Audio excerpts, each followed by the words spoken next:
না বাইদেউ আসলে নাজানে মই আপুনি বহুত জানে আপুনি বিজেপিৰ বিষয়ে আমাতকৈ বেছি জানে বিজেপিৰ সংবিধানখনৰ বিষয়ে আপুনি আমাতকৈ বেছি জানে আপুনি শুনক আমাৰ কথাটো মোক কমপ্লিট কৰি ল'ব দিয়ক আগৰ যিজন আমাৰ এতিয়া দিলীপ শইকীয়া ডাঙৰীয়া তেওঁৰ মাজত কেনেকুৱা কাজিয়া সৰ্বানন্দ সোণোৱাল কেনেকুৱা কাজিয়া আমিতো দেখা নাপাওঁ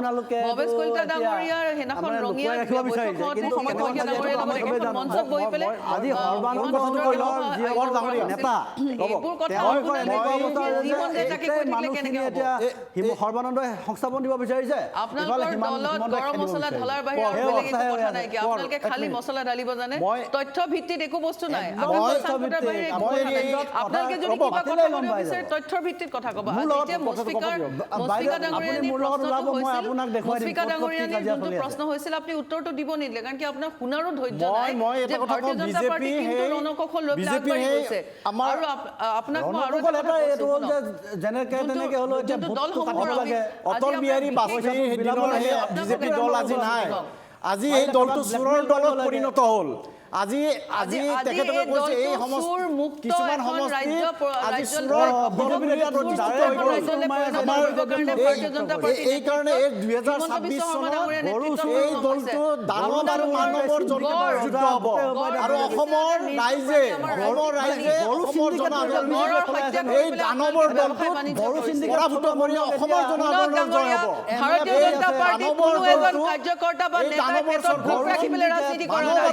ভাৰতীয় জনতা পাৰ্টি কোনো এজন নেতা বা কৰ্মীয়ে পেটত ভোক ৰাখিবলৈ ৰাজনীতি কৰা নাই সেইকাৰণে ভাৰতীয় জনতা পাৰ্টিৰ নেতাই কেতিয়াও অটল বিহাৰী বাজপেয়ীৰ দিনৰ বিজেপি আজি নাই আজি বিজেপি দলটো আজি চোৰৰ দলত পৰিণত হ'ল আৰু এই দলটো চাব এই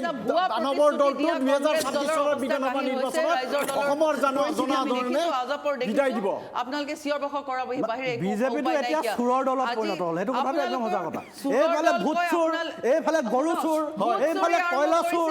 আৰু কি কি চোৰ কৰিবলৈ আছে নিৰ্বাচনৰ সময়ত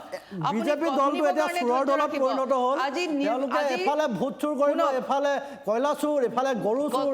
আপোনালোক এতিয়া মই কিমান আপোনালোকক গৰু চোৰ কৰা মানুহৰ নাম নিযুক্তি যে দিলে কাৰ পৰা পইচা লৈছিল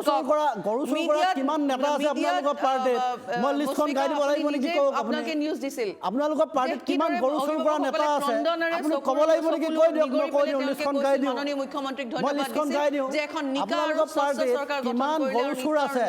গৰু চোৰ কৰা মানুহ কিমান আছে কিমান গৰু চোৰ কৰা মানুহ আছে কিমান সিন্ডিকেট কৰা মানুহ আছে মই গোটেই লিষ্টখন গাই দিওঁ আপুনি কৈ দিয়ক এবাৰ দম আছে যদি চাই লওঁ ৰাইজৰ কান্ধত উঠি পেলাই তুষ্টিকৰণৰ ৰাজনীতি কৰি পেলাই চৰকাৰ গঠন কৰাৰ ইচ্ছাৰ কাৰণে আপোনালোকে যি মন যায় তাকে কৈছে